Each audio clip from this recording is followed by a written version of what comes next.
Hello folks, welcome back to the channel. Today we're going to be checking out the Gladiator NXT range of standalone modules.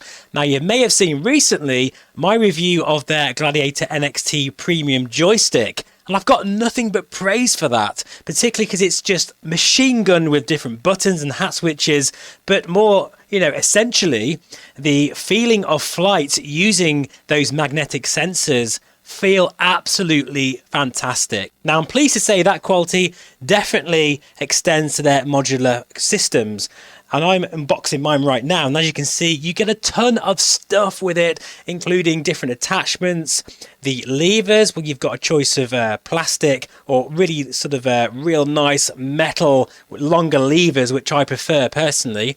I have got the GNX THQ. I've got two of those, which are two throttle quadrants. So if I, want to fly a twin, that will be perfect for that. As well as a GNX SEM module, which includes a landing gear and flap lever, but also a mode switch, so that it basically quadruples the amount of buttons you can use on this thing, which is crazy. I've also got the FSM General Aviation Autopilot flight board, and that'll be really cool to configure all that for, your autopilot and sort of landing lights and that kind of stuff. It's all there, folks. The only thing is, it might feel a bit daunting when you first take it all out, as I've done here, because you need to put it all together. Now, it's very straightforward, and I'll show some videos now from the Gladiator NXT website. And as you can see, it's very, very easy to understand. Now, trust me, folks, I am not a DIY person at all. I don't really like making stuff. So to start with, I was a little bit overwhelmed by it, but I soon realized it's actually really easy to put all this together, like crazy easy. It took me about an hour to do it, and that's me being useless. So no doubt for you, it'll be a lot faster. And what I've done here, I'll just show you a picture of what I decided to do to start with, and that is to attach it to my Gladiator NXT joystick. But then I quickly realized I actually could use this with my honeycomb yoke and then use the sort of modular kit specifically just for my quadrant and my autopilot and my landing gear and all that kind of good stuff. So here is what I've decided to do now with it. You can see now the joystick is separated from the main modular system. It gives me a whole host of different ways to use it, and that's what I love about this thing. Now, each module is programmable and can be used in any way you see fit. Case in point, for the throttle quadrant, you have 3 analog axis, 8 push buttons, 5 interchangeable axis lever heads, up to 4 GNX THQ modules can be connected to it, providing 12 analog axis. I could go on, folks.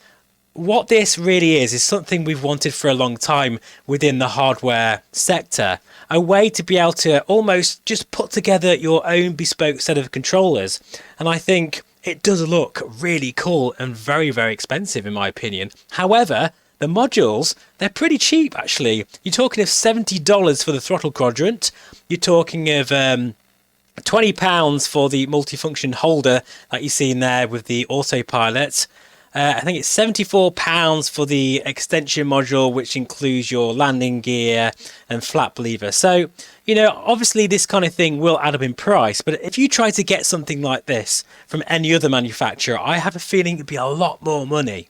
Now, in terms of the build quality, it is a sort of premium plastic with those metal levers, which I do quite like. I have tried all sorts of different controls over the years, from Cytec, from Logitech, CH, and of course Honeycomb, and I've got to say it's right up there with the best, especially because of the price, which is very cheap for what you're getting in my opinion. So I think what we'll do now is we'll jump into Microsoft Flight Simulator. I'll show you some of the bindings I've used, but this is still early days yet for my Gladiator NXT module, and as things progress, I'll keep giving you updates to it.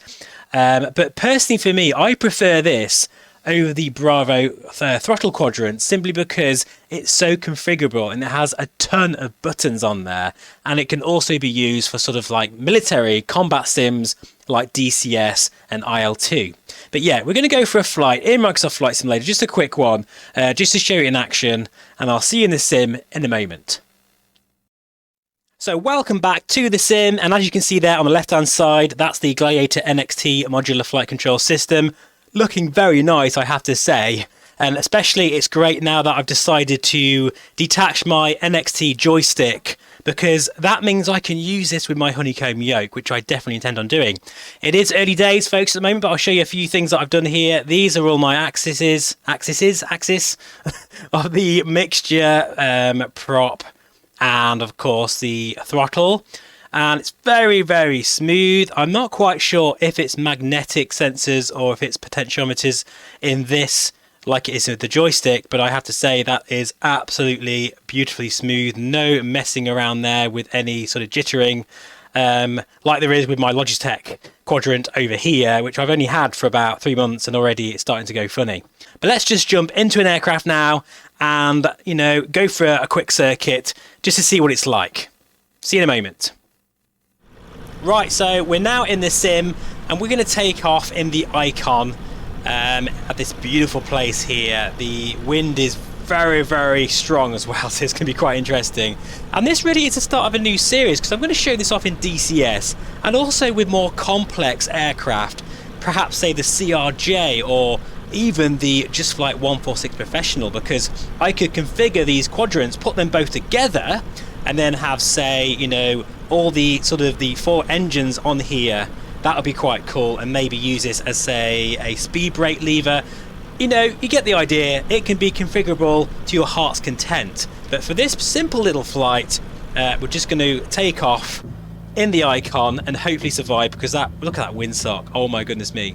You might also wonder, you know, that we're not in VR as well.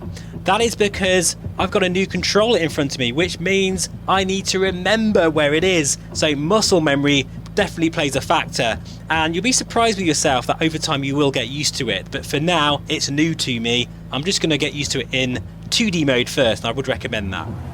Right, anyway, let's before we take off, let's take the parking brake off. Make sure we've got a bit of flap going on here using this flap lever here. Excellent stuff. The gear is actually already down, so we can put it in its down position there. And right, anyway, let's go and have a takeoff, see how we get on. Also, just to say that even with the weight of this, it does move around a little bit still, the module that is, simply because I love how these levers, they feel really weighty. Whoa, my goodness me, it's very windy today. Whoa, we just got up there in time. Mind the telegraph pole. Holy moly, right, let's get the gear up.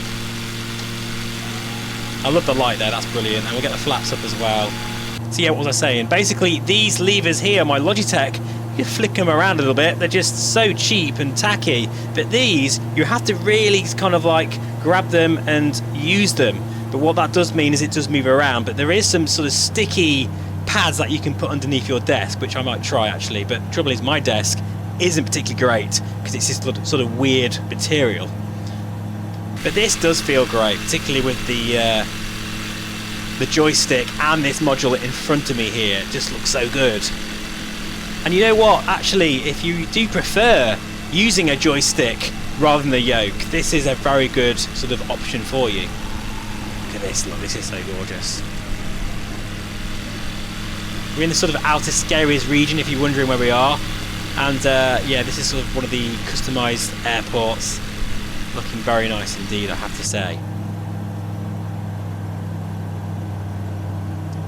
And you know, I can actually use my elevator trim here as well. I've got it set to this button here. There we are, look. I mean, I generally tend to use my Cytec trim wheel, but there's just so many buttons on this thing, it's just never ending, really. The amount of customization you can do. Anyway, right, let's just go and do a bit of a water landing now. It's gusting to about sort of 35, 40 knots at the moment. But we'll go for a water landing here. Get some flap out now. Trimming here with the elevator.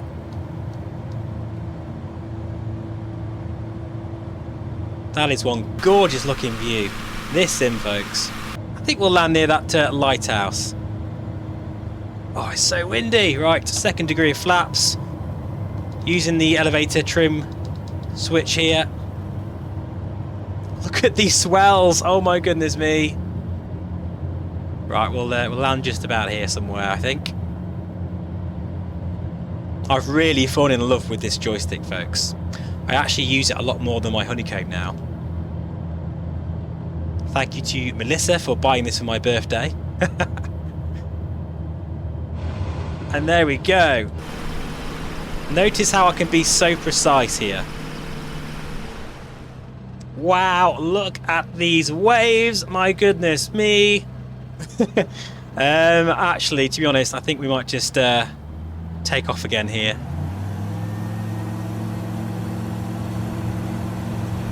Crazy weather. Quick flyby the lighthouse there. That is gorgeous. Look at that. Wow.